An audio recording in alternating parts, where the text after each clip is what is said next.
We are here in the Bahamas. We are going to make it right. If you became a millionaire, would you keep working? You know? The commander is here.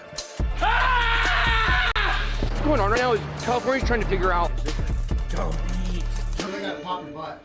Yeah. Oh, I can. And greatest crypto community in all the interwebs. No channel works harder to keep you in the know about crypto. even down here in Miami at the Bitcoin conference. Guys, my name is Ben, coming to you live every single day at exactly 11:30 a.m. Eastern Standard Time. You guys know if your clock is wrong, make sure to get it adjusted. But today is, what's the date? The 19th? 18th? The 18th. So we got a lot of stuff going on today, guys. We're going to be talking about the rundown of Bitcoin whales accumulating. We're going to talk about this fun little new Beeple image and why he could possibly be Jeffrey Dahmer. Okay. That's it. I said it. That's the tease. All right, guys, let's go ahead and get going here. Got some big announcements. I meant to actually airdrop something to this computer. I'm going to show the new logo for Bitcoin here in a bit. We're going to be talking about that just a little bit. Let me make sure I airdrop this to this computer so I can have it on the screen. We do have a new logo. We're super excited about it. Can't wait to tell you guys about it. If you want to check out the Telegram group, can you find the Telegram the Telegram link, TJ, and put it in the chat for people? Sure. Okay. Let's see. Let me get on the Wi-Fi here. This Wi-Fi is so sketch. All right. Oh, there it was. Airdrop to myself. Put it on here. Nope. Okay. Is the airdrop turner on this laptop? Does anybody know? Not sure. Okay. All right. Well, I'll get it figured out here in a little bit. But okay, let's go and get started. Let's check out first. Do we want to start with the Beeple stuff? I mean, it's a pretty big deal. What do you think, TJ? Sure. Go ahead. Are you a fan of Beeple? I never really heard of Beeple. I never really knew much about Beeple until he started getting into NFTs and stuff. Well, I of know course, right. Steven had. I heard about it from Steven. I know Steven knew about him. He's one of those beginning of the doing an art piece every single day for years and years and years. Yeah. You know. Yeah, so Beeple obviously blew up back, what was it, 2021, I think it was. He sold one of his NFTs for $70 million. And we support artists, getting paid, obviously, right? It's a very underappreciated group of people. Of course, now everybody's an artist, right? Well, his artwork is definitely a little bit different. So we're going to go and let's just start here with this last night. I get tagged, obviously, in this post right here, Ben.eth dumping on BitBoy and Andrew Tate. Wow. What a weird sentence in 2023. I never would have thought possible. This, of course, is the Bored Ape owned by Ben.eth. Yeah, there you go. Yeah, and there it's pretty disgusting. I don't know what the brown stuff is, but I see gold. I see Bitcoin. And you can tell Andrew Tate does have a slightly hairier chest than me, I think. So there you go. Why is it that Andrew Tate in the face here looks like he was created on, I don't know, MLB The Show 2023, and I look like I was created on MLB The Show 2002? Why is that? Maybe he's used Andrew Tate before and that was like a copy paste or something. Yeah. I don't know. He looks like he does. He looks like a character from a lot of different video games, like a Sims guy. Hitman with glasses. Yeah, exactly. Yeah, so there we go. Now, look, people say, oh my gosh, wow, it's pretty cool. You were actually included in on a Beeple piece of art. Well, you know what? He had some other stuff to say. And this was, by the way, Beeple's second piece of art that mentioned me.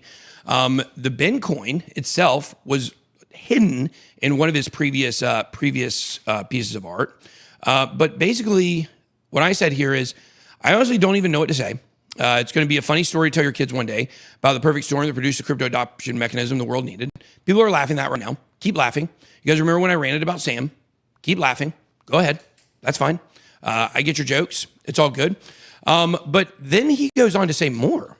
He goes on here to say, oh, BitBoy Crypto, even all the people following you know you're full of ish. He did add LOL in the end. So there you go. But I want you guys to notice a couple things. First of all, he is a psychopath. He uses day mode. If you use day mode, you are definitely at least over 50% chance to have the genes for being a serial killer. Number two, what I would say is notice how every single one of his replies that he sees on his side is negative towards me, which is very interesting because, of course, I couldn't help but say something about this. So I retweeted it earlier, and you guys can see on my feed here what's fascinating is that my feed is totally different. It's not super negative stuff. It's actually a lot of encouraging, a lot of things that are for Bitcoin, some memes, some stuff against it, but it's a good mix. Makes you wonder, why is his algorithm full of so much hate? It's because obviously Twitter wants to show you engaging things, and obviously things that are hateful do get engagement, but that's not what I see on my side. On my side, I see a lot of supportive stuff. So this just goes to show you how I became so deranged. Thank you, Twitter. But this was my tweet. It's amazing how we create our own reality. Side quest, if you choose, is to examine and discuss social media company created echo chambers. Beeple is cool and all. He's basically Jeffrey Dahmer if instead of getting caught, he straightened out and learned to paint. Now, look, I mean that for sure. Here's Jeffrey Dahmer. You guys can see. I don't know if you guys can see the resemblance here, but it is pretty close, I think, in my opinion. I mean, I can't see the. hold on. Let me do this. Let me screenshot it. Okay. Oh, the honor system. Get away from me. Okay, let's see if we can make this bigger. Okay, there we go. Okay, now hold on. Let me click here. Okay. I mean, do y'all not see it? Do y'all not see it? I mean, is it the same guy? Did he get away with it? This is after one of his victims woke up, actually, when he was, hitting him with the roofies. And don't worry, he told him that it was his boyfriend. I don't know if you guys have seen the Jeffrey Dahmer documentary. You would know what that means. They literally had him in their grasps with one of his victims, and he literally said it was his boyfriend, and he was drunk.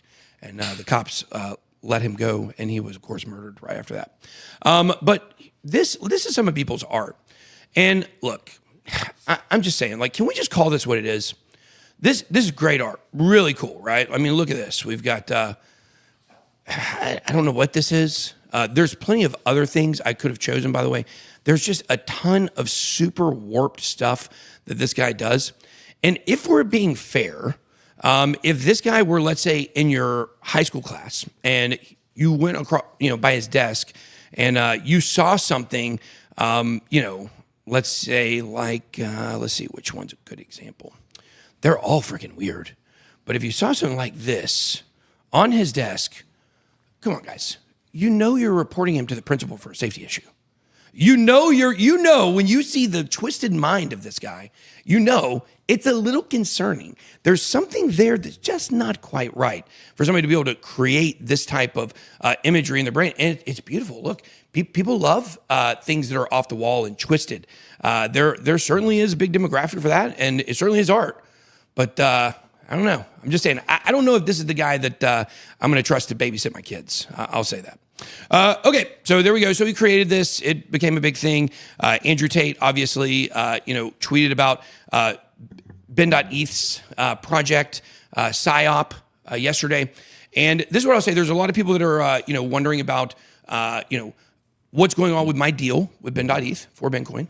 It's a big topic of conversation right now. A lot of people are talking about it.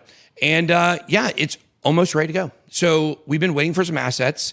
Basically, we're waiting on a bank wire right now. Once a bank wire, always waiting on a bank, am I right? Once that comes through, the process will be sped up. And I hope within the next 24 or 36 hours, we're able to get team representatives to meet with Ben.ETH and transfer all the assets and make it happen. So this is happening very soon. The Bitcoin Foundation will be the owner of these coins, and we're going to be releasing the roadmap and all kinds of stuff that we're going to be doing. So, shout out to people for all the free publicity around this. And I will go ahead now and show I can DM it to myself is what I can do. I'll DM it to myself on Twitter, and I'll pull it up so people can see that. And then we'll move to the markets here. Can I DM it to myself? Let's see. I'll DM it to someone random. I'll DM it to Cassius. And then I'll get it from there. Okay. All right, so I'll show you guys our new logo. We went with this for a few different reasons. I'll explain.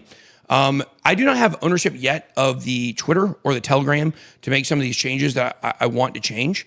But I think when people see what we're doing, I think it's going to be a little bit more clear. So let me pull this up. Here it is. Let's see. I just sent it through. I guess now I'm waiting on waiting for it to pop up here on Messenger. So when that updates, I'll come back and show you guys. So I don't have it right now, unfortunately. Nathan with portfolio question. We will get to that. Let's save it for Q&A. Mm-hmm. There we go. And also, I think we decided tomorrow we're going to do a shorter version of the show. Shorter version. You know what I thought we could do? What I thought we could do tomorrow for the show is we'll start the show here. We might start early, even maybe like 10:30. That way at 11 we can head over to the conference.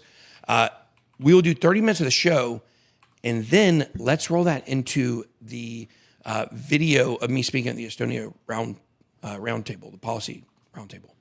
Let's do that. Get with the editors. They should have access to that. It was uploaded on Drive. So, all right. Okay. All right. Here we go. This is the logo. This is the announcement of the logo. Looks like right now it's got about a 65% community support. So it is going to go through. We allow the community to vote for it. We did a contest. I just be honest with you guys. I wasn't 100% happy with the quality and quantity of what we received. So I didn't feel like there was a great, there weren't enough good logos for us to do a competition, so to speak. The logo that we took here, or that we used from one of the, BitSquad, Bitcoin community users, is that we took a part of their logo and then we gave it to our graphic design team and we ran with it. So the creator of the arrow logo here, you can show this, TJ. The creator of this arrow logo will be getting 10 billion bin coins. And then we did have 3 finalists that were pretty close. I liked them. They just weren't quite it. And so we're going to send them some free bin tokens as well. But what is this logo? Well, basically, bin stands for Be Everywhere Now. So you can just think when you look at the arrows, you should say it, Be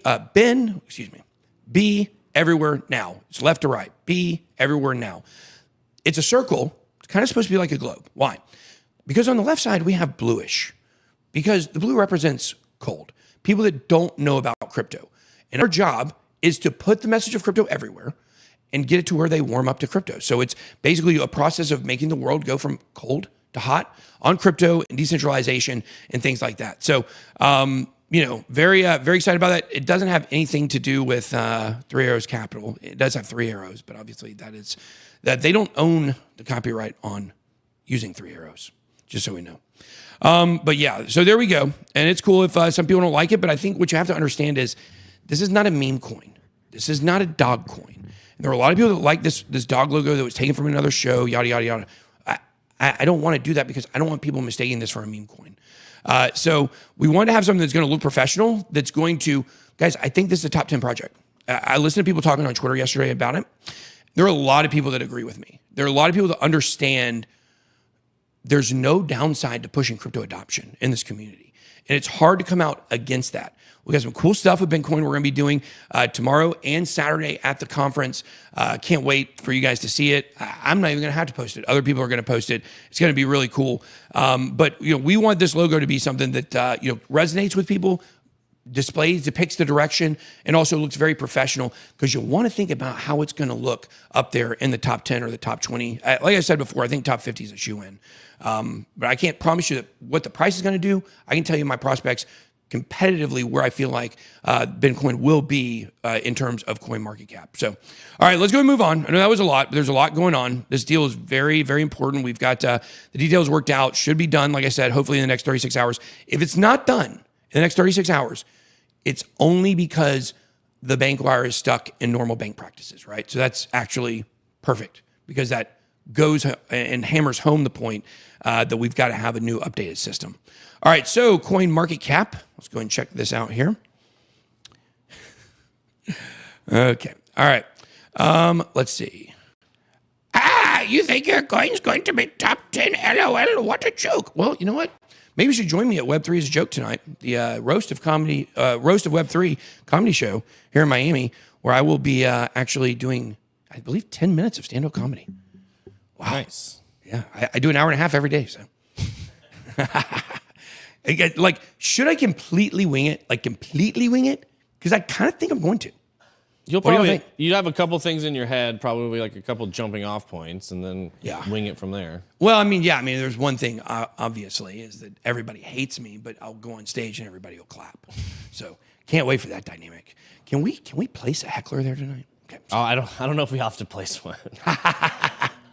No, they won't be able to heckle because they'll be laughing so hard. Yeah. What is the contract address? Look, just for transparency purposes, I do want to have this where you guys do know what the right one is. I am not a financial advisor.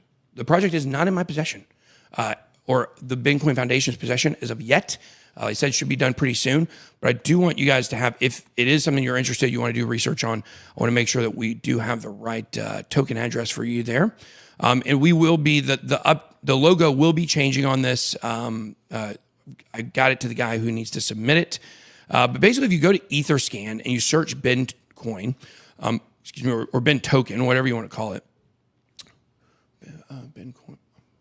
Wonder if a coin or token would roll better with like an abbreviated form, like I don't know, Bin community token. I don't know, something like that. But here we go. You guys can see it. You see the contract address. If you're looking up a project and you want to know how you add it to MetaMask or whatever the case may be, you're going to have to get the contract address. This is the contract address right here, guys. So you just click here to copy, and then on MetaMask or Uniswap, for instance, like if I go to Uniswap, can I go to Uniswap without actually having .org is the correct one, without having a wallet attached to it? Well, let me see numbers. I'm not sure. Swap. Yeah, it should. Okay, so what you would do is you would come here and you would just paste that in and it will automatically fill it. And then you hit I understand and it adds it there with the contract address so you know it's the right one. Make sure you're using the contract address because when you have newer stuff, I mean, obviously people are going to copycat it all the time. There's all kinds of variations of this. I'm not behind something called BitBoy token. I didn't start Bitcoin, but here we are nonetheless. All right, look at coin market cap. 24,266 cryptos, 625 exchanges, $1.129 trillion, up considerably from yesterday, where I believe we were at, what, 1.17? Or, 1.07, weren't we? Yeah, it's up about 1%. It says right there. Okay, cool. Yeah. Where does it say it? 0.9 increase over the last day. Yeah. Perfect. Bitcoin dominance, 46.5%. E-dominance, 19.3%, about the same as yesterday. 24-hour volume, $31.5 billion. Here we go. So looking at the coins, we have Bitcoin come in right at 27, so back above 27. That's good. And Ethereum back over 1,800, which is good. I think XRP had a little pump too, didn't it? I believe. Yeah, XRP with a 4.71% pump. This is what I'll tell you guys. I will say this.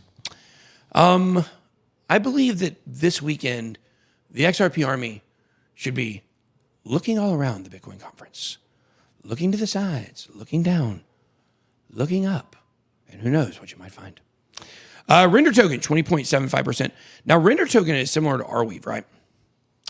Decentralized graphic processing. Yeah, so similar to Arweave, right? Arweave decentralized storage. Yeah. Well, but decentralized computing, storage, and one's storage, one's more graphic. Like rendering, obviously, the idea of like rendering. Well, it's video. because the rendering takes up so much space on your computer, you need extra space. Right. So it's kind of, it's definitely related. Yeah. I know we covered Filecoin, storage, and Arweave last week. Was it last week or was it? Might have been Monday. Monday on the show in studio. That's right. I was in the studio. And, you know, look at it. It's up 20.7%. This could have easily been one that we had talked about with those as well. Mask Network. What is Mask Network? Do we know? I've heard about it a lot. I haven't really done a deep dive on it. I don't know much about it. It sounds like it sounds privacy related, but transferred funds. It's just related, you know, based on the name. Let's see. Where is the website? Let's go to it. Oh, does it not have a website? Yeah, it does. You got to hover. Okay. Mass.io. I know we've looked at it before. Your portal to the new Social trading tools. open internet social trading schools? Tools. Trading tools? Like what? With integrated widgets on social media platforms, you'll be able to view the Scroll down where you just wrote privacy and benefits from Web3 to social media like Facebook and Twitter, this says, with an open source Launch browser. new projects via an ITO? Initial Twitter offering?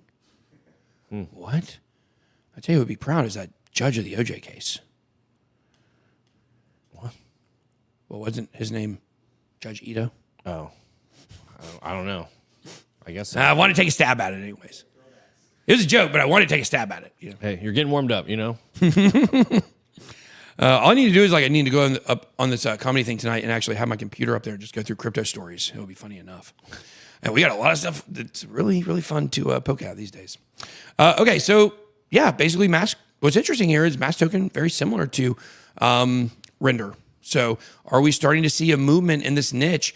We've told you altcoins would be big in the next bull run, and could it be that right now we're starting to see some movement, in this specific niche? Very interesting. So top 2 coins, both the same. Synthetics, obviously, DeFi, Optimism, Protocol, anything else. Only XRP, a major coin that's up. Uniswap up a little bit. There you go. So Pepe moving up 2.72% today. We took some more profits off of Pepe. Going to be trying to roll that into some more coins. Maybe by tomorrow, maybe not. We'll see what happens for the portfolio video. All right, you ready to come talk? Do charge? All right, here we go. All right. Are they going to get us 2 microphones? There's one right there. Oh, right there. Okay. Well, I'm going to go off screen while you're talking if I want to. Yeah. What's up, everybody? Welcome to the BitBoy Show from Miami. It's fun to be here doing this. I'm not used to having the humidity. So it's not even hot yet, and I'm just wondering when I'm gonna have to change out of this black shirt. But I want to just point out something TJ and I were talking about before we went on here, and it's this question of where is the price going from here? Of course, everybody wants to know that, but we're looking so myopically at like very small time frames. And I just want to really emphasize to people to zoom out. Let me go ahead and find where there it is. The chart is here, because if we zoom out, we always need to remember to zoom out first and looking here on BitGet. We've got a wonderful setup here, regardless of the small price action here, regardless of if we drop to 25 or 23, we are still setting up for an absolute incredible bull run that's going to come at some point, whether we have a pre-halving pump in 2023 that pulls back down, or we go sideways all through the year. 2024 and 2025, based on the idea of one of the most beautiful parts of Bitcoin, the supply and demand dynamics, understanding that we have limited supply in Bitcoin. Not only do we have limited supply, we have among the highest amount of illiquid supply that we've had, I think, in around 5 years. I sat with the Rational Root last night. We had about a 2-hour dinner discussion, and we were just talking about one of the most overlooked factors of Bitcoin, and that is this supply and demand dynamic. Now, zooming in on this, if I come here to the auto, here we go, we can see that we've had this massive sort of resistance trend line that was acting as a bit of course, resistance along the way, but support, and we've fallen through this. But what I really want to point out here is not only I think I had a different chart up somewhere. I think somebody must have deleted some stuff on here, but let me go ahead and pull up the Mesopic Vision here, right here. This is what I want to pull up. This is essentially it's going to be part of a new, basically add-on package to the trading suite. Essentially, it's a VPVR that also has a heat map on it, but we can see these points of control. And what I really want to point out here is this point of control that we have. Come down here to the daily, actually. We can see on this point of control that we have this point of control right here that we've lost. And we've not only have lost this point of control, but we're also under this massive sort of trend line support that is now flipped to resistance. But what I really want to point out is this line that's coming across right here. This line that's coming across right here is basically the $25,000 region. It's several previous highs, but also a key level that we should be watching for where price action is likely going to be attracted to. Because when we have bull markets or bear markets or bullish impulses or bearish impulses, price tends to have it tends to be magnetically attracted back to areas of interest on the chart, aka price memory. So in this case, not only do we have this level right here that we're kind of focused on, AJ and I were talking about this earlier as well. This would be an absolute wonderful area in terms of opportunity, looking for that next major bullish impulse, that next major bull run really starting, for the price action to come down here. It's not the end of the world that we're not holding at 27,000. In fact, this is actually giving us a stronger base, that we've sort of cleared out the liquidity of all the people that are looking in this area, shaking out as many small weak hands as possible, and letting price come down here. Not only that, we have this falling channel right here, this falling channel, which we talk about in the new BitLab Academy, in the candles course, in the candle patterns course. This, while it does look like it's bearish because price is coming down, these falling channels or even falling wedges, these patterns that are basically resolving to the downside in the midst of those patterns tend to actually have a bullish impact in terms of where this will actually resolve, will be breaking out to the upside. So having this come down, I look at it as myself as a net buyer's opportunity when you identify this this zone down here at the $25,000 region.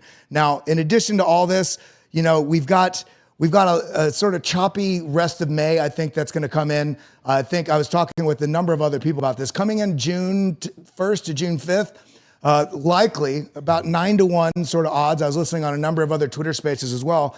We're going to have the debt ceiling resolution. Now, is it really a resolution? No, the U.S. government has no idea what they're doing in terms of what they're doing with monetary policy. Our debt's out of control. Bitcoin is the answer. But at some point, once that uncertainty is sort of lifted, at least for the can is kicked down the road a little longer, that will bring a little bit more of risk on narrative back into the space. So June 1st, we have that. We have new regulations coming in, I believe, in China around the first week of June as well. You know, we're coming up on the next FOMC meeting. So I expect to see a bit more choppiness going into the month. But I'm trading with the look that coming into June, mid-June, into July, I do think we're going to have a lot of sort of risk behavior coming back into the space. So the point is, get prepared now, be patient, and let the charts do the talking.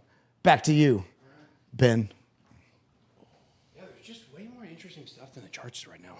You know, I mean, it goes kind of what we talked about yesterday. Yeah, yesterday we talked about it. You know, the volume doesn't seem to be matching, you know, kind of the talk or the sentiment around crypto, which is pretty interesting. One or two sentences. Do you think the conference has anything to do with it? Like a lot of the people that are generally engaged with Bitcoin trading, doing different stuff, are all traveling right now. I mean, you think that? No, because I mean that was last week too. Yeah. Okay. I mean, it's been, and there's stuff. I know it's all over the world, not just the United States, Yeah. obviously. But Yep. Okay. Somebody said one or two sentences. What does Ben do? The coin. It's going to be a governance token for community initiatives to help crypto adoption. So there you go. That's basically what it is. All right, moving on to the headlines here. Bitcoin whales accumulate $2.3 billion in BTC as price consolidates from sentiment. And I think this goes to back up what I was telling you guys about that CME gap. I believe that we're going to fill it maybe later in the bear market as kind of a last flash crash capitulation wick for something that, you know, will be twisted to be bad for crypto. On-chain data reveals Bitcoin whales have accumulated tens of thousands of the crypto king over a period of a little more than a month as the flagship digital asset, there it is, our favorite phrase, sits in a consolidation zone. Here we have a chart. Key Bitcoin whale addresses holding 1K to 10K Bitcoin have accumulated 84,897 Bitcoin in just the past 5 weeks. Yet another bullish signal based on Sandimit's data, crypto trader Ali says that more than 20,000 Bitcoin worth over 546 million have been withdrawn from centralized exchanges. Thanks for that. Thanks for that, Ali. No idea who that is. Earlier this week, the analytics firm revealed that it tracked top 10 trending video publications, found that sentiment in crypto markets was skewing bullish, suggesting rising optimism relative to previous weeks. Let's see here. Popular YouTube channels skewing more bullish as crypto market kicks off the week flat. So what is this? This is just who is saying where they're at. I guess This is on sentiment. bullish, or they're just they made their own yeah. Interesting. Huh. Let me check that out. All right. Why did y'all leave me off of this sentiment? I mean, it's very interesting the ones they chose. What would you say? Bullish, bearish, or neutral? Based off of like sentiment. Yeah. Like I mean, I you. can say neutral. I mean, I think overall we're seeing, you know, like even the things that are going positive in the space that are getting a lot of awareness and attention, like they seem to still be looked at negatively. Like take the Ben.ETH stuff, for instance. It's a big story. Everybody's talking about it, but is it a good story for the space? I don't know. I think it's going to end up being a good story. But right now, it just there seems to be a lot of drama and controversy and questions around it. So, you know, basically I, you know, did talk with Ben.ETH today. And like I said, we're getting ready to do this deal. And so, you know, I think when people see this deal go through and that we met, well, I won't be there personally because we're here. We're sending some people from our team to go meet him. From my side, it's going to show that he honored his word. We made the deal. We're both, you know, gentlemen and scholars, I guess you could say. But I think it's going to give more confidence that maybe he's not trying to do some kind of giant rug pull that a lot of people think he is. At least he's going to hand off Ben and the token in the right way, and do a deal face to face with our team. So I think it's going to show you a little bit, maybe give you some more confidence. Look, I can't speak on his behalf. I can't say I trust him unequivocally for 100% because I know who he is, but I haven't met him yet in person. And so neither is anybody from my team. So I can't say for sure everything he's going to be doing is, going to be up and up. But I can say I think that will give people a lot more confidence, in what's happening there. But the thing is, people are using his the fact he's not doxed and the fact liquidity is not locked, for good reason, as things to question him on. So we'll see what happens. Not sure his new project, I think, is launching today, I think. So full disclosure, I did throw 2 ETH in that thing. So we'll see what happens. I just threw 2, just from a random wallet. It wasn't anything worked out with him. He didn't even necessarily know that I did it. But look, y'all saw what happened. I think probably a lot of people would say I was responsible for bringing the awareness to the Bitcoin. But I will say he's got a lot of attention now. So we'll see what happens with his new project. Bitcoin difficulty, not financial advice, takes to an all-time high, positive adjustment of over 3%. So that's good. More people are mining. Hash rate adjustment changes here. So there you go. A minor story, but maybe a major one. Bitcoin well into bear market recovery phase, based on on-chain metrics. I would have probably figured out a better way to write that. Glassnode's recovering from a Bitcoin bear signals combines 8 different metrics that analyze 4 primary factors: whether the market is trading above key price models, whether there have been upticks in on-chain activity, whether the market is realizing profits, and the level of long-term holder supply dominance. Here you can look. This is the Bitcoin price is the line, and then we have down here the colors equaled the realized price. All conditions met. Bitcoin price by the SMA. Let's see. On-chain activity conditions met. So basically everything that is darked out here, that's bold, these are all things that have already occurred from the 8 conditions that they're looking to get met. 5 of them have already been met, and this, of course, would be the price conditions, on-chain activity conditions, the Bitcoin price, and supply conditions met. So you see down here, a lot of this is already, the analytics are starting to lean towards bull, but that doesn't mean it's going to be super interesting and fun price action. Pseudonymous crypto analyst, Nijin Tropic, one of Glassnode's co-founders. Oh, okay. Also notes that momentum is currently shifting away from meme coins to layer 2 protocols and artificial intelligence projects. And I just gotta say, I don't know. We are taking a meme coin and we're turning it into a utility project. And it's almost like, right when we made that decision, I don't know, maybe that was the end of the meme coin market. Who knows? Hard to say at this point. There's definitely a few competitors out there, but I think we had the blow off top. I think I accidentally caused it. I think. What do you think?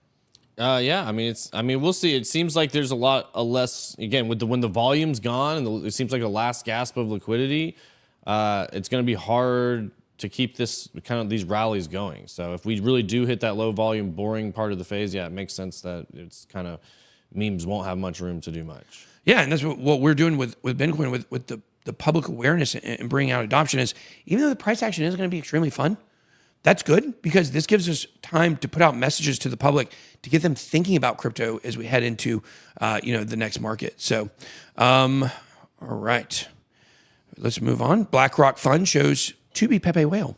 Community reacts. What? Oh my gosh.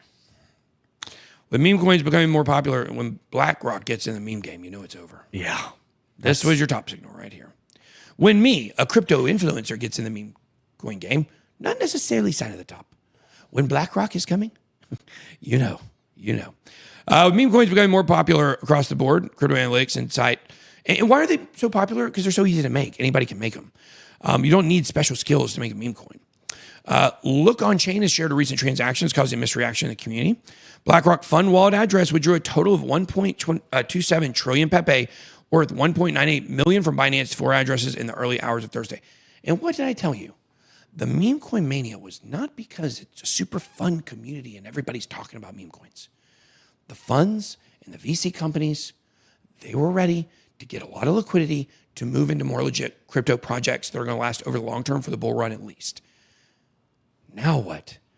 They took advantage of all that liquidity. They bought all of your top or all of your bottoms on Pepe probably, and then they sold the top. So they're obviously going to use that money for something, right? That's $2 million, it said. So we'll see what happens. Very, very interesting. I'm sure those are going to sell. So in your opinion, this is from Corey, when do you believe the top of the bull run will be in 2025? If you go May, I mean, technically. Should be towards the end of the year. No. I mean, technically, if we use the last bull market as an indicator, and you say that the market peaked out pretty much 1 year exactly after the halving. Now, we did have the second pump that got us, an extra % or two? If you were to remove that, that would put us at potentially seeing the top closer to the beginning of the year of 2025. So I'm going to go ahead and say, I think probably the summer will be the end of the pump. That's what I'll say. The summer of 2025. So it's going to be summer of 2025. Get out of the market and stay alive. That's going to be our phrase. Okay. BRICS leader says wave of interest coming as groups align against US dollar. No shocker here. And guys, don't forget to smash the like button, the number one thing you can do to help out crypto adoption and push the message of the BitSquad and the Bitcoin, as we will be, like I said, raising that adoption level. So if you like that, you support that, make sure to hit that like button. Let's see. Based on repeating cycles, timelines, it'll be October 2025. I've done this chart many times myself for the timelines. I was just adjusting mine based on kind of the different cycle, the in-between cycle we kind of had last time, where it had a big lull forever in the middle of the market, popped up one more time and then came down. So I'm going to say somewhere in like the middle of that time range. Were you going to say something, TJ? Yeah, well, I was thinking it was around Q4. Q4 as well, like October-ish, based on it being, if you're going with November, if November was the top, which technically it was. Yeah. And then you got the halving, and I think it's slated for May. That would be 6 months after this halving. Well, right now people think it would be late March or early April. So let's just call it April 1st, April Fool's Day, the day that people buy for the Bitcoin halving pump that always dumps afterwards. That'd be a good April Fool's joke. But if you were to say 6 months from that, that would put it October. I mean, Chemistry Bros right on there. So, all right, let's move in. Okay. What did I put Ethan? That was talking about earlier. Pissy op. Pissy op. SEC suggests Filecoin as a security. So obviously yesterday, Gary Gensler and crew, they were watching my video where we were talking about Filecoin. And that, we like Filecoin, but, there might be some better coins out there in this niche. And apparently the SEC decided off of that video it was time to go after Filecoin because I was talking about it. So warning out there to your favorite project. I'll talk about them too. It's pretty interesting timing, isn't it? Yeah, it's crazy. These people are so dumb. Grayscale says it received comment from the U.S. SEC staff regarding the underlying asset of the Grayscale Filecoin Trust. The digital asset manager was looking to register. Grayscale disagrees with the SEC's letter that filed as security. Big shocker. I mean, Grayscale has a lawsuit against the SEC right now in general.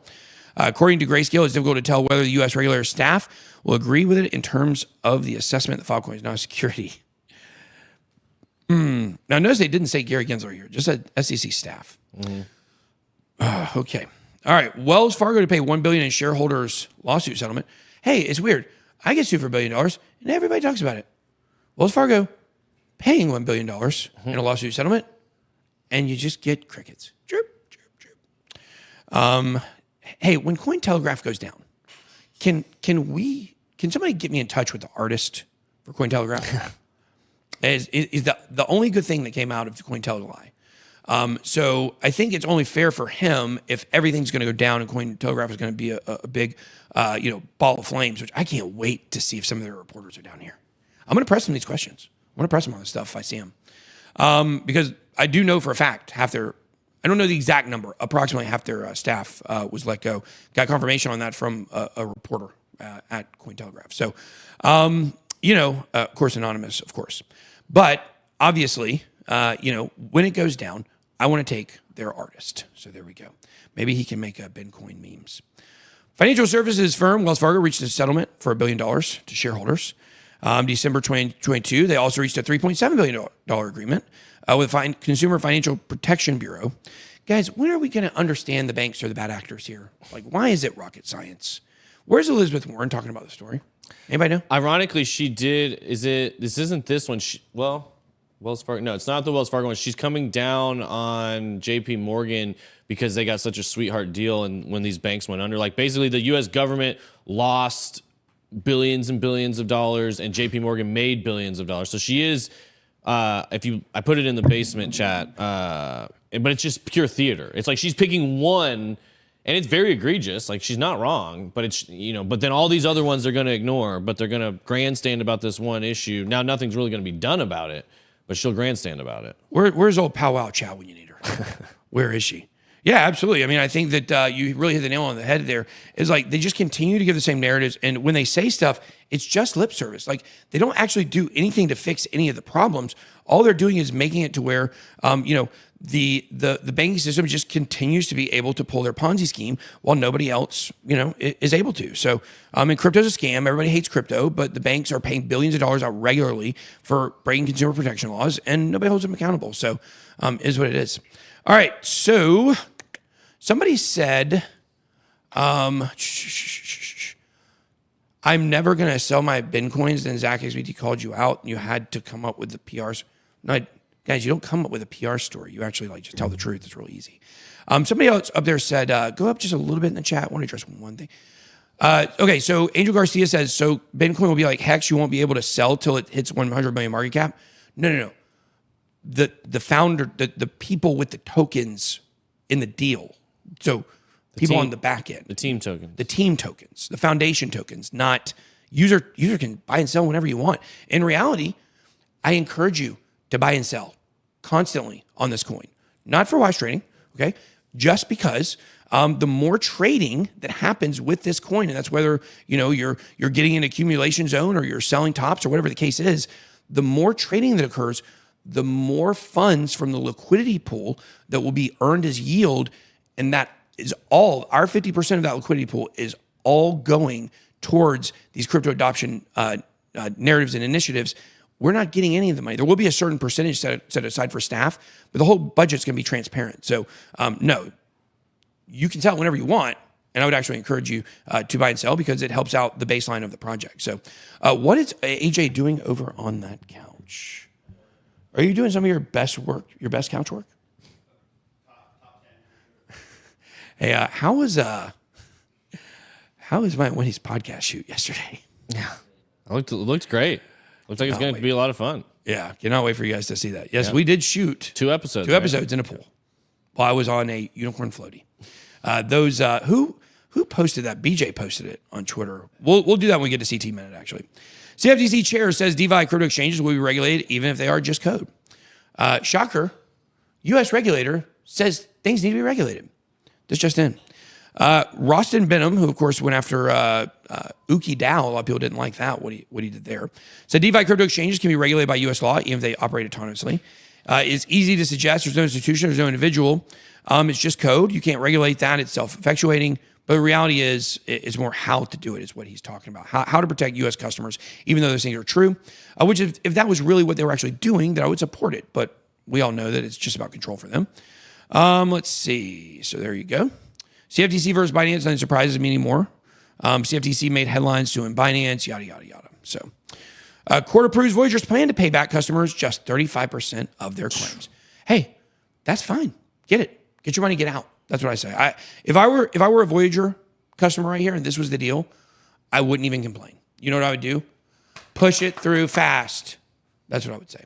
Guys, we're still in an accumulation zone, bear market, early bull market, whatever you want to call it. There's still time for you to get those assets off of Voyager, get them in self-custody, and still make more money on them than if you got back 100% in 6 months from now. I really believe that. So that's the game that these companies are going to play. They're going to play it like trying to time it right to where they're screwing everybody with their offers. And the company, even though they're in bankruptcy, are getting the most benefit. So we see that with Celsius, see it with Voyager, but I just don't think it's a big deal. I think you get your 35%. You may have never gotten any of it off, especially after the FTX debacle with the purchase of Voyager, and Binance backing out as well. I think you should just be happy to get what you're going to get, and then use that and all you've learned in crypto to turn those into big gains.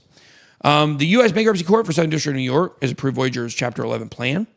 Additional repayment to customers contingent on Voyager's outstanding claim disputes. Customers will only receive 35.72% of their claim. According to the bankruptcy crypto lender, the remaining amount will be held back until all outstanding claims. So you may get more back, actually. So it's just saying you're going to get 35.72% back initially. And then as they're able to recover some of these funds from, let's say it's FTX or Alameda, Celsius, USDT, I don't know where all these funds were, then you might actually get more down the road. That's actually a good plan, I think. What do you think, TJ? Yeah. I mean, anything that helps users get as many of their funds back as possible. I mean, and like you said, the sooner you can get them back, the better, the most benefit you're going to get. Yeah. So getting the largest chunk up front, I think is good. Yeah. And then just try to get as much back as you can after that. So I would say also don't count on it either. Like, it's going to be a long, drawn out process. The longer it goes, the less you get. I want to really cover this too. This is actually a Ben Franklin hair filter. So we thought about using this for the logo. Wow. No, guys, sadly, that's his real hair. Okay, moving to CT Minute here. Obviously, CT Minute brought to you guys by our partner, Stake. Trusted more than a crypto exchange, I would say. I know I do. I trust them a lot more than a crypto exchange. But let's go ahead and roll the mid-roll.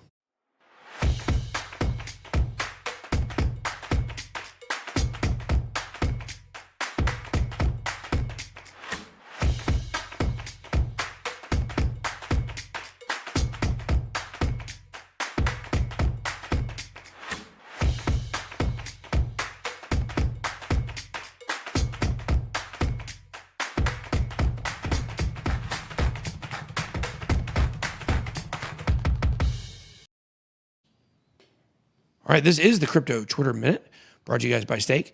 Let's see here. We're almost at 1.08 million followers ourselves. You guys can see this was from our escape room stuff the other day. So can't wait to show you guys those videos. They're going to be really, really cool. And what was the thing I said I wanted to come back to on Twitter? Just a second ago, BJ posted the picture right, from BJ. Yeah. Yep. Okay. Nothing like looking up at BJ on Twitter. There's plenty of them out there. Is it underscore? Yeah. The Biscuit Jesus. Just one word? Yeah. Okay. Oh, there it is. Oh, wait. Yeah, probably. Embrace as long as they can see the it. chaos? That's not you. No, the Biscuit Jesus. Why is it not pulling up? At Biscuit Jesus. The. Oh, at the. That's where I'm missing. Okay. That's where the confusion was. Okay, here we go. This is BJ. So if you guys want to see somebody who, like DZ, also loves Magic the Gathering, and also, I don't know, kind of looks like a deranged individual. That he's definitely deranged. There's definitely something wrong with him. But you would trust him with your kids. Kind of looks like an elf right there. He does. Is this Leonidas? Did I get that name right? Is that a character on Game of Thrones? No. Lord of the Rings. Yeah. Is it? Yes. Yeah, it is. It is a character. Yeah, so there he is. Guys, with his elfin ring, he will be... Okay, I've watched at least enough of those movies to know that. But he tweeted out this... I don't know if they can hear the audio. No, I don't think the audio... Not family friendly, I'll say. But this was right after I fell off... Oh, God. I'm going to stop it right there. I don't want to show the whole clip. You guys got to go to BJ's Twitter. You guys make sure to go give him a follow. So there we go. I'm sure Winnie's really flattered at this freeze frame right here. Why is the hippo trying to eat her? That's the question. So yeah, this was our studio for the Forever Frenemies podcast this week. So it's really cool. All right, moving back over here to Twitter. See what else is going on the old timeline. There's something else I wanted to go to. I think Ben.eth right now is live on crypto Twitter on a space. We can't listen to it live, but if you guys want to check it out, there it is. So Crypto finally says, if you look around and see that we live in a pissy op, you can dig deeper and also see the blockchain technology at the end of it is blockchain technology. And that is the way we can remove ourselves from the psyop, pissyop, from the pissyop. Interesting. Like what he's doing with the creativity of the name pissyop. I think it's pretty cool. If he had learned to pronounce it like me, he might get some better traction. And you know he did that right after the Elon Musk tweet that he was saying like it looked like he said psyop. Everybody read it as psyop, but he was talking about operation, some kind of operations. Everybody misread it and was like, "What kind of psyop is Elon Musk talking about?" And then he launched it right after that. Oh, Legolas, that's the guy. Leonidas is from 300. Yeah, 300. The movie was okay, but just showed back then that they really understood low supply. Thanks, guys. Just in, ETH Ben raised over $6.5 million to vibe with people. That's what he said. He's an interesting character, guys. This Ben.ETH is a very interesting character. I probably know him a little bit better than most people on here, almost everybody, I would assume. But look, I'm not telling you to trust a guy 100%. You should always, always, always vet everybody out. Do your own research. Make your own decision on what you think about people. But at the end of the day, I've only had good dealings with him, and I can only speak about my only interactions with Alex Jones, which a lot of people don't like, have been like positive. He was always very friendly when I went out to his studio, and when we were on his show on different times. He's always been a great guy. Always been kept it crypto when I was on the show. So like other people may have a different experience, but that's my experience. I can't tell you what he's going to do. Same thing with Ben.ETH. So is that your pool? No, we are here at a Airbnb here in Miami. Turn the logo 90 degrees and make the points to a B. I don't know. We'll see what happens. We might tweak it down the road a little bit, but it's whatever. Okay. All right. Moving on here. U.S. seizes Bitcoin operator accounts. This is a history. This is this day. This is this day in crypto. So this would have been back May 18th, 2013. Wow. Now what? Real quick. Let me look this up real quick. Crypto. Is that May 18th? Yep. It's today. Just 10 years ago today. Yeah, 10 years ago today. But I think isn't May 18th another important date? Was that the crypto crash? Was that the top of the market? Or the top of the first market? May 18th? First market in 2013? No, in 2022. Oh, you mean when that? Yeah, May, look at what May was that the day of the crash? Yeah, let me look. Because that date stands out for me for some specific reason. I think that probably is it. Or it's at least close to that. It was that week for sure. So interesting. Okay, so back to this. We'll cover this story. U.S. seized Bitcoin operator accounts. That's May 18th, 2013. U.S. authorities seized the accounts of a Bitcoin digital currency exchange operator, claiming it was functioning as an unlicensed money service business. A warrant revealed the Department of Homeland Security showed a judge signed an order for the accounts of Mutum Sigillum, a subsidiary of Japan-based Mt. Gox. Originally worth less than a cent. You get 4 Bitcoin for $1 or 4 Bitcoin for a penny in the early days before it was actually tradable. Value peaked during the Cyprus financial crisis at $266. On Friday, the price listed on the blockchain website was $118. Guys, it was at $266. It's at $118 right now. So obviously it makes sense. Make sure to sell your bags. I literally have people in my DM sending me emails begging me to give them their money back, a value they lost in Bitcoin because they bought a top and then it dropped and now it's back above that and they're upset that they sold and they blame me. Guys, be your own person. You're an autonomous person. How about actually don't do things based on panic and in the moment, and you might make it in crypto. That's what these people were doing back then too. Everybody knows the famous Greg tweet, right? Old Greg, whatever, not old Greg, but Greg from... Yeah. Not old Greg. Greg, DJ. like 0964420, whatever those. That Greg? Greg on Twitter, basically? No, not that Greg. Not that Greg. Too many Gregs. The guy who tweeted like, well, Bitcoin, it was at 13 cents. It popped back up to 36 cents. Yeah. I'm getting out. Yeah, and that comes up every once in a while, yeah. And he actually talks about it sometimes. The guy he'll tweet about it. He's like, I still here, still alive, still talking about, miss my big chance, but it is what it is. Mm-hmm. So, okay. All right. Can you get rid of that one guy that keeps spamming with the same comment? Yeah, that one right there. We've talked about that a zillion times. Okay, so we're going to move on here.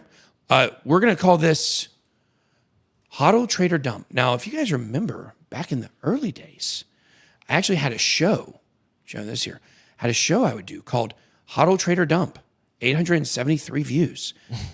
This thumbnail just got more people looking at it in this moment than it did the entire time it was up, the video. This is where I would take coins and I would choose them kind of like, they call it, let's see, love, marry, or kill. Is that what they call it? Love, marry, or Basically. yeah, well, F that.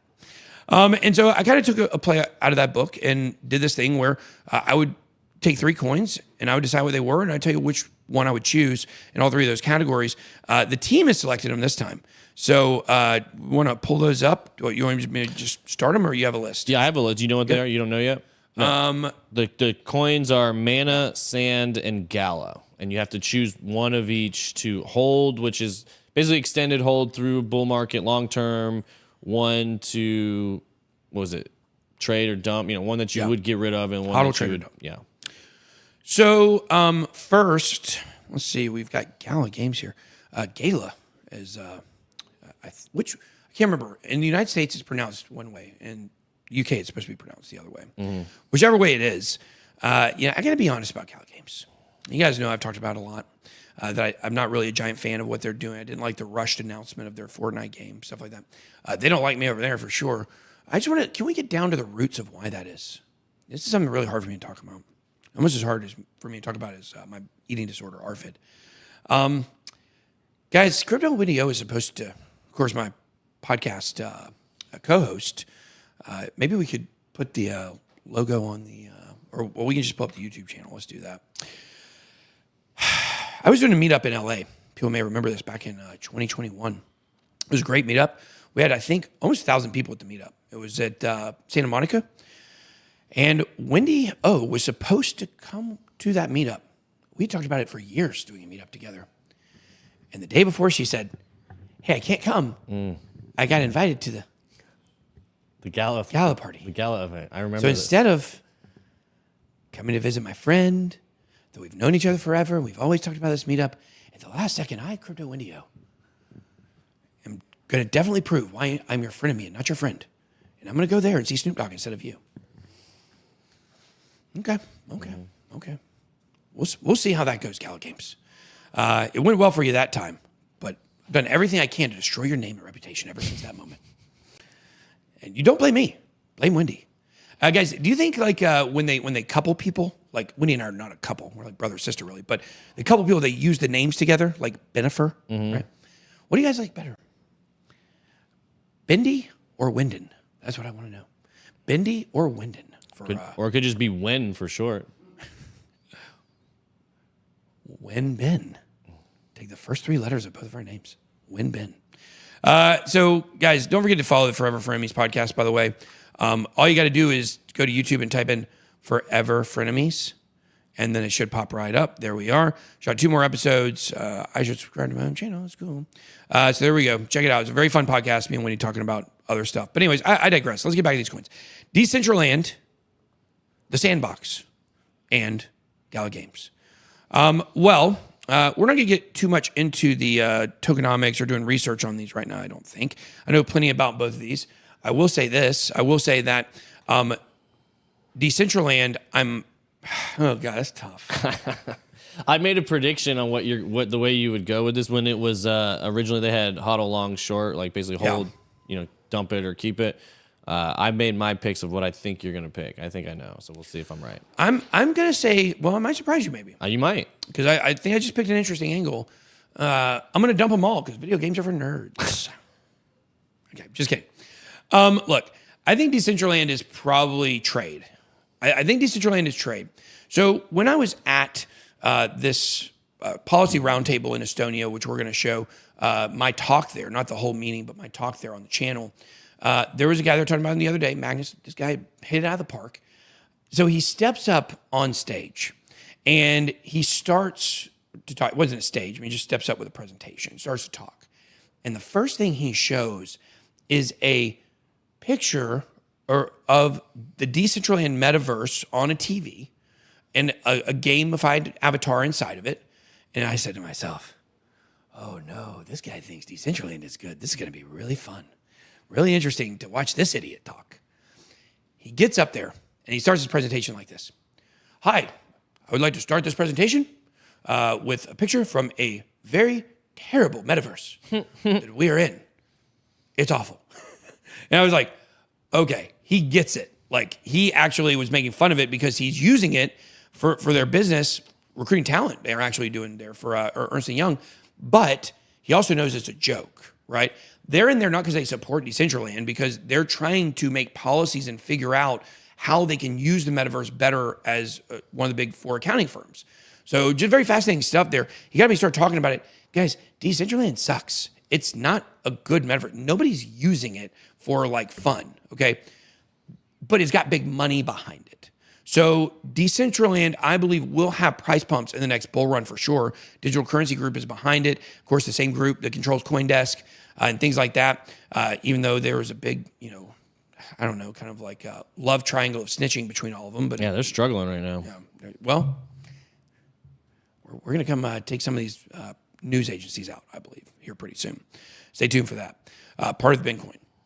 But the whole thing is you can make money on Decentraland. You can make money, it'll pump, but I wouldn't say in it for the long term because eventually it's going to fall like a house of cards. We will move on to the one I would dump next. I'm going with Gala. I mean, look, I don't want this to be personal. I think that a lot of times people think that my opinions on coins means like I personally don't like projects or people behind it or communities. That's what a lot of people think. In this case, because Crypto Windy O ditched me for them, it is true. So I do hate you all. And, definitely hope you all lose all your money. And Gala Games never puts out anything successful. You cost me that big that night with that meetup. Strictly personal. No, guys, I don't mean it to be personal. It's kind of a joke. That is a true story. But look, I hope Gala Games is successful. I hope for the investors that are in it, I hope you do really well. And there, I believe, is definitely potential for it to have another run. Coinbase recently came out with some bearish stuff on Gala, I believe. There was some stuff about, let's see what that story was, Coinbase and Gala. Let's see here. Click the news. Coinbase won't support Gala Games V2 token airdrop. So let's see what's going on with this. Gala Games rolling out an upgraded token this month. Coinbase refuses to support it. It won't give clear answers on why. Now, I would say this actually might have to do with the SEC case. Wouldn't you? Most likely, yeah. They don't want to have any outliers or any variables as they're looking to pursue action against the SEC. So this may be temporary FUD, potentially Gala. I just, I've given my opinion on this a lot before. I think they already probably had their biggest pop, which would have been towards the end of the last market. It's going to be hard to reproduce that. But I did say I was very favorable on Gala Games when they did purchase that mobile games company. I think there was like 10 or 20 different mobile games were automatically getting put on Gala at that point. Mobile gaming is the future for sure. It's not as fun and robust as a large, a console game, but they're much more accessible and more played. So I think that was a good move for them, and we'll see what happens. But I am obviously going to dump Gala because, guys, the hodl here is no question. It's Sandbox, in my opinion. We do need to do maybe an update video on Sandbox, AJ. Because I want to know what's going on with where we stand with the total area of Sandbox being released. And you know what we can also do? We can also show the video. Can you reach out to Craig, see if he can get me an updated video of our land in Sandbox? Because I have one that's really cool. I think BitBoy is probably going to be the only character in the whole entire game that flies. It was a very creative workaround the guy who created did. Look, I'm very bullish on Sandbox. It's got a lot of adoption. It's in a place when it comes to, Sebastian Bourget is the founder in Paris. Paris is very bullish on blockchain, so it's going to have a lot of breathing room there. Doesn't have to worry about regulation in America as much as some of these other companies do. I think definitely something to check out. Let's see, Sandbox Mega City 3. What is this? 214 lands, 9 e-states, Greater China's new cultural hub. Okay, so China getting involved. That's bullish. Need to learn more about Mega City 3. But if it's only land, now where's our land here? Here's our land. You guys can see us. There we are. We got a pretty big plot, not nearly as big as some of these, gigantic, massive companies do. But our land is a 12 by 12, and then we also have a tiny 3 by 3, which is somewhere over here, I believe. Isn't it around Atari? Atari was to the left. Atari's right there. See it? Yeah, maybe that wasn't it. Somebody knows where it is. I don't know where it is on here. But we do have a little bitty plot somewhere. But our 12 by 12 is where we're building Digital City, the home of the characters of the BitBoy the BitBoy and HODL comic book, animated series that this was all started and based off of. So let's see. All right. There we go. So those are your 3. I'm going to trade Decentraland.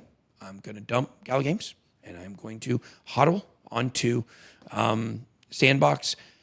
I will just say this one caveat for the Gala community is I believe out of all 3 of them, the one, if everything went the right way, that has the most potential for price action, I'd probably say it's Gala because it didn't reach the levels that Sandbox and Decentraland have already got to. Even though it had a massive percentage pump, market cap numbers weren't enough to sit it, basically almost at the top 10 that both those coins were at some point. So, all right. Cornucopia's Farce Period, that's a metaverse on Cardano, correct? So, okay. Let's see what else we got here. NFT Corner. We bringing somebody on, or is it just me?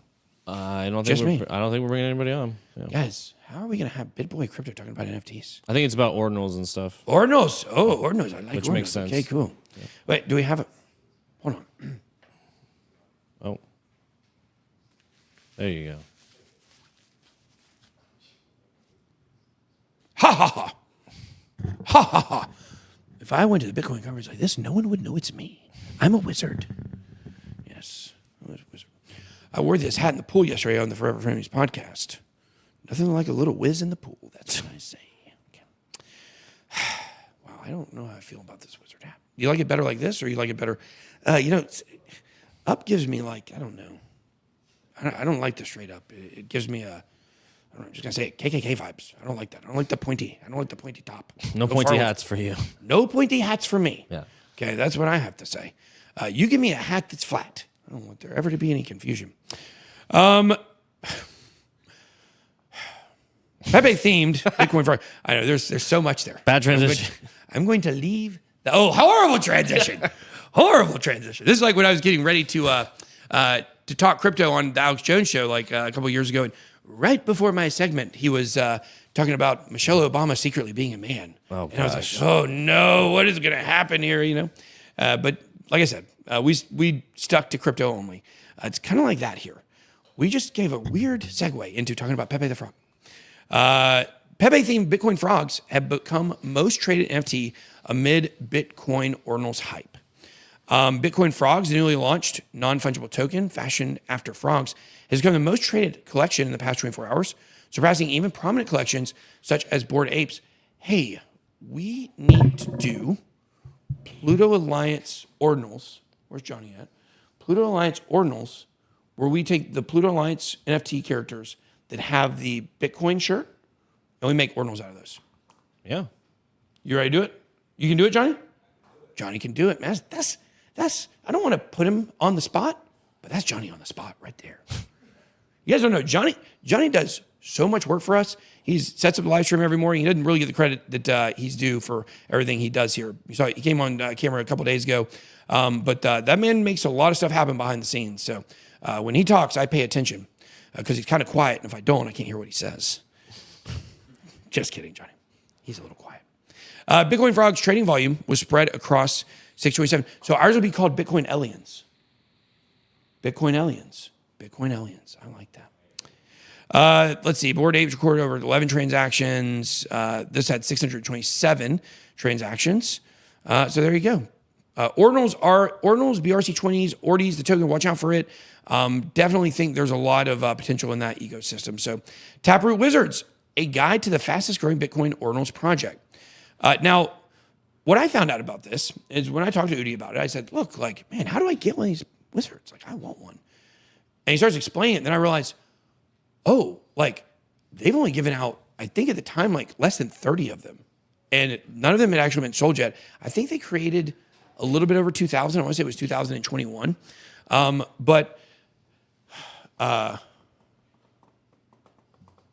Yeah. I think they're right. I think it's 2021 is what they did total, and they've only given out like 30. So what happens is you see these parties they do, like the party they did, everybody's dressing up like a wizard. The whole idea is you're supposed to show that you're the most friendly wizard supporter, and then maybe you'll get your own. I want everybody to imagine a customized BitBoy wizard ordinal. What would that do to the maxis? Would that make their heads explode?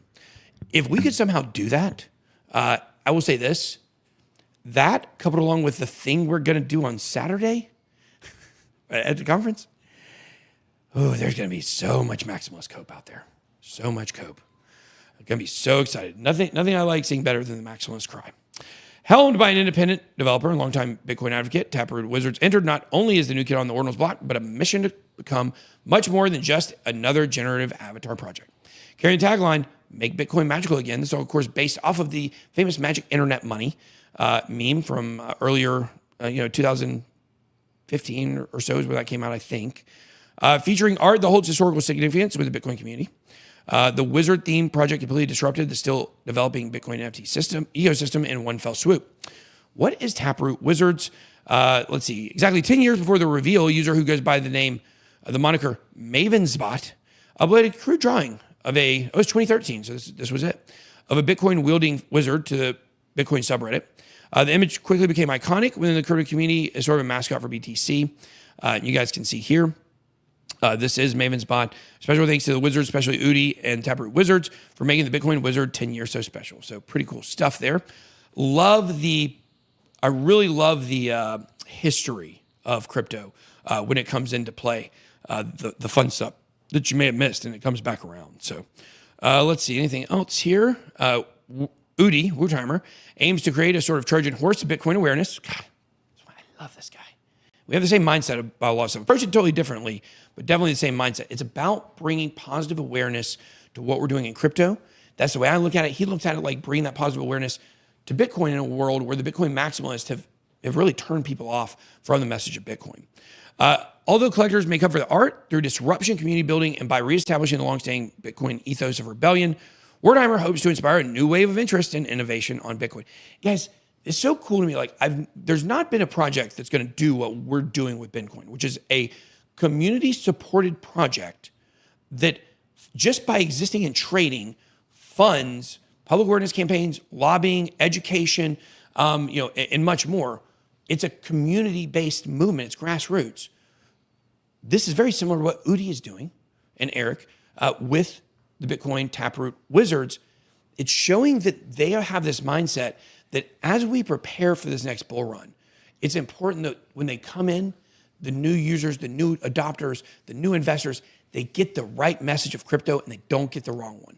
Because the wrong one is out there all the time. So I definitely think that this is pretty cool. This would have been back February 13th. They had only minted out 12 of them so far. You guys can see here. Who's this? Jimmy? No, that's not Jimmy Song. It can't be Jimmy Song because he's got hate ordinals, right? I would think so. I mean, I would think he's. But I don't know officially, so I don't want to mischaracterize. Yeah, definitely. There's a CryptoPunk one. I don't know whose that belongs to. It says JPEG Maxi. I thought it said Peg Maxi. Where's Decker when you need him? Decker? Okay, let's see. Only a month later after his brainchild was introduced to Web3, he launched something called Wizard School to effectively gamify the Taproot Wizards onboarding process. We should do a video on that, on Wizard School. Mm-hmm. So here's everybody in character, dressed up as wizards. There's Eric. He is definitely flipping the bird there. So let me put my cursor over that finger so you can't see it. Okay, moving on here to, this is the Twitter account. Oh, make sure to follow them. I'm going to follow them right there.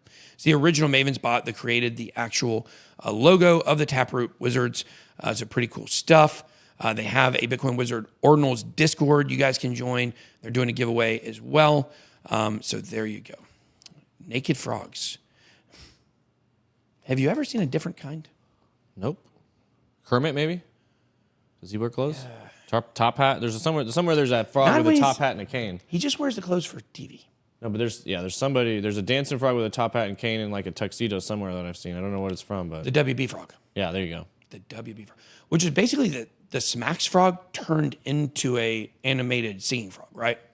Didn't y'all think that back then? You know the Smacks frog? Yeah, that's where they got it from. Feels a little like infringement to me. No, I don't think so. What, Kelly? Wait, the second one more mic? thing. One more thing. The second mic. Yeah. One more it's thing, on. Kelly. Yeah.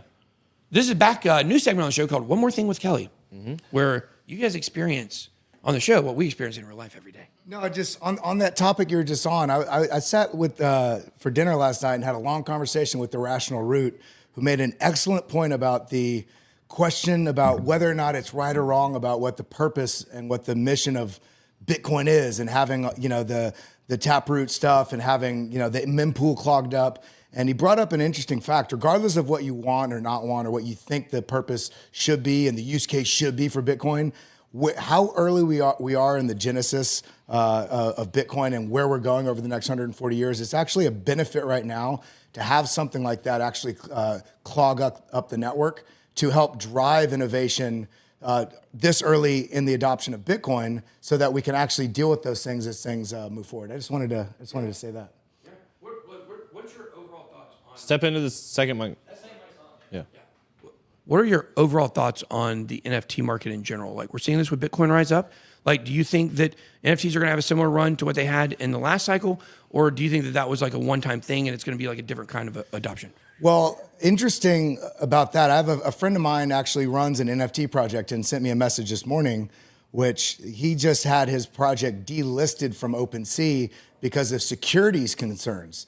And his project is as far as from a security that it can be. So what's interesting to me is going to be how some of the cloudiness and muddiness of just complete misregulation from the government and the fear, from different exchanges, and how they're going to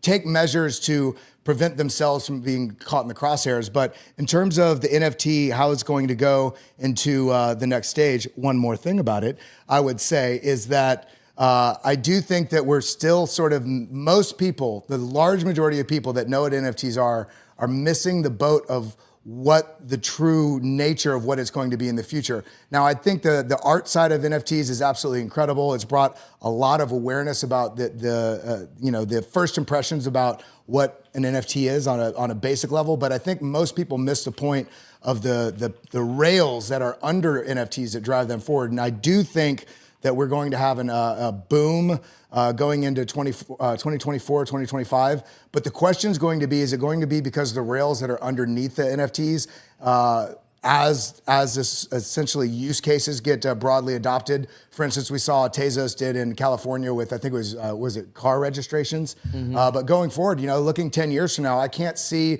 a reason why we wouldn't have medical records, all legal documentation, housing deeds, marriage certificates, all these things.